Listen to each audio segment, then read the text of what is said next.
tous, ravie de vous retrouver dans ce nouvel épisode de dégustation à la maison. À une semaine de Noël, c'est aussi la dernière vidéo que nous ferons cette année et j'en profite pour vous demander ce que vous attendez pour l'année prochaine. Des suggestions, des envies, des vidéos, n'hésitez pas à nous partager tout ça en commentaire. Cette semaine, j'avais envie, après vous avoir parlé de la bière de Noël et des vins moelleux, de parler du vin le plus festif qui existe, le vin pétillant. Pour cela, aujourd'hui, on va déguster l'Aïs, la grande réserve du domaine Montissuie. On est en Haute-Savoie, on en profite pour boire mieux et boire local. Pour vous expliquer un petit peu comment sont faits les vins pétillants, je vais vous parler aujourd'hui de tout ce qui est vin produit de la méthode ancestrale, la méthode champenoise.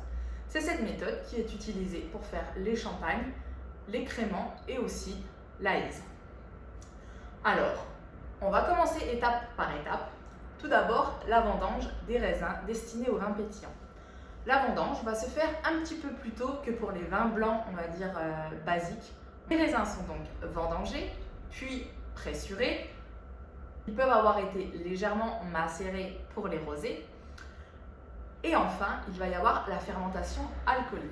La fermentation alcoolique, on en a parlé pour d'autres sujets. Une fois cette fermentation alcoolique terminée, c'est là que ça va venir changer un petit peu de la production des vins blancs.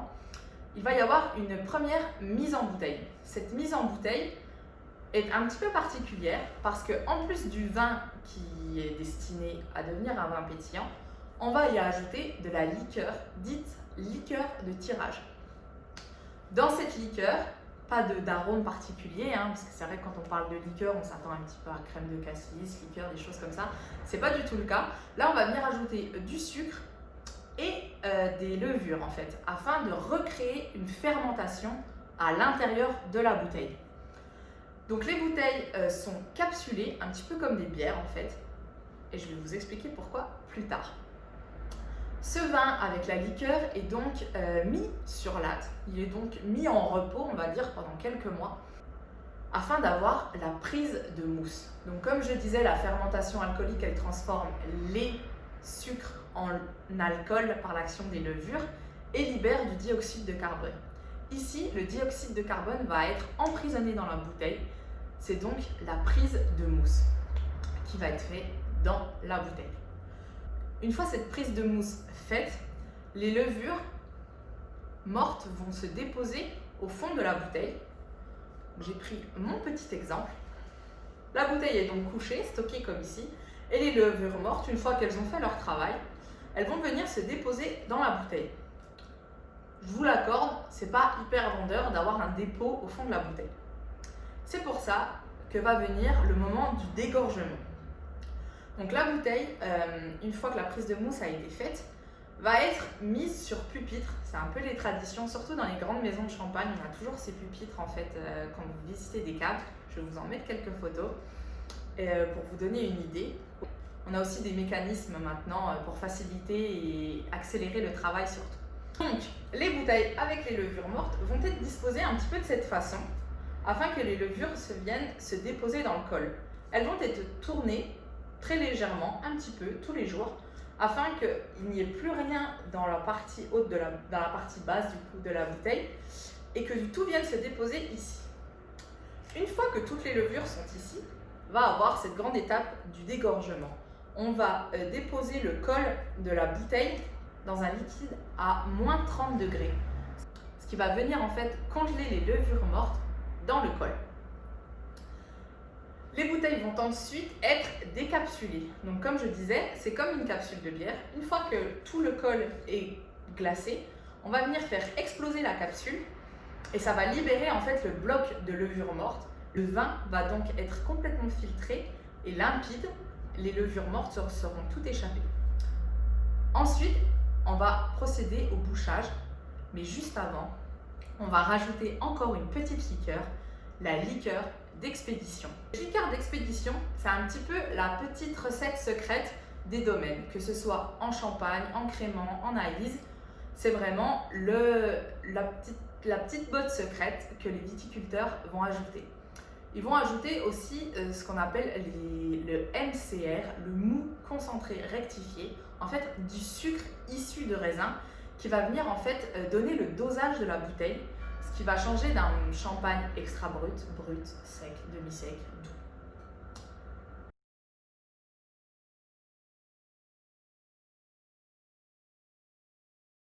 Comme je disais, aujourd'hui, on se retrouve autour de l'Aïse, la grande réserve du domaine Montessuie.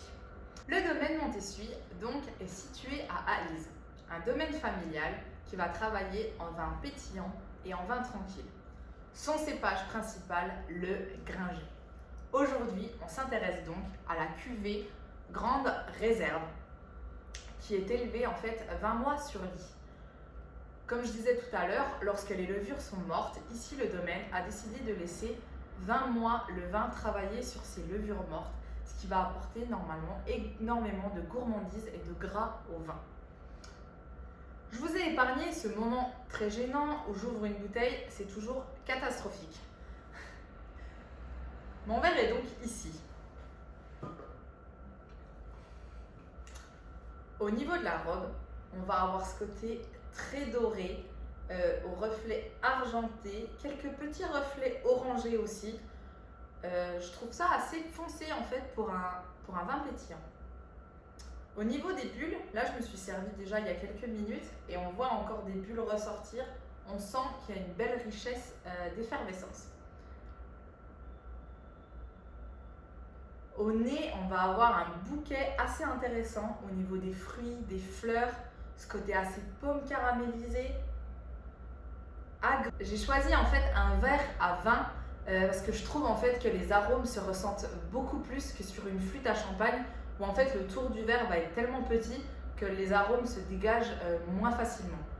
C'est pour ça aussi qu'on a une belle richesse aromatique au niveau du nez.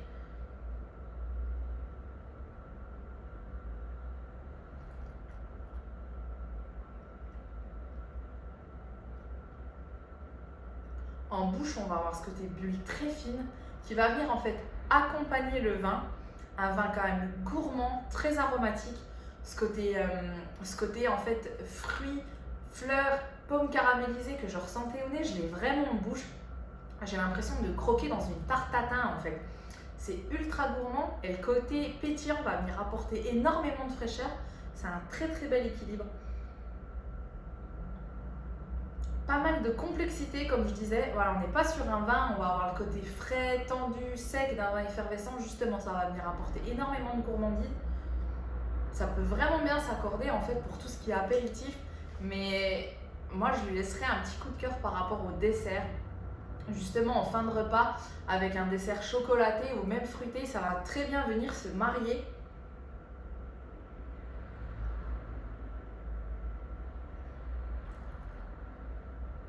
Sincèrement, je vous invite tous à déguster ce vin. Pour vos fêtes de fin d'année, un vin pétillant local, ça vaut le coup. Je vous souhaite une très belle dégustation, de belles fêtes de fin d'année et surtout, buvez mieux!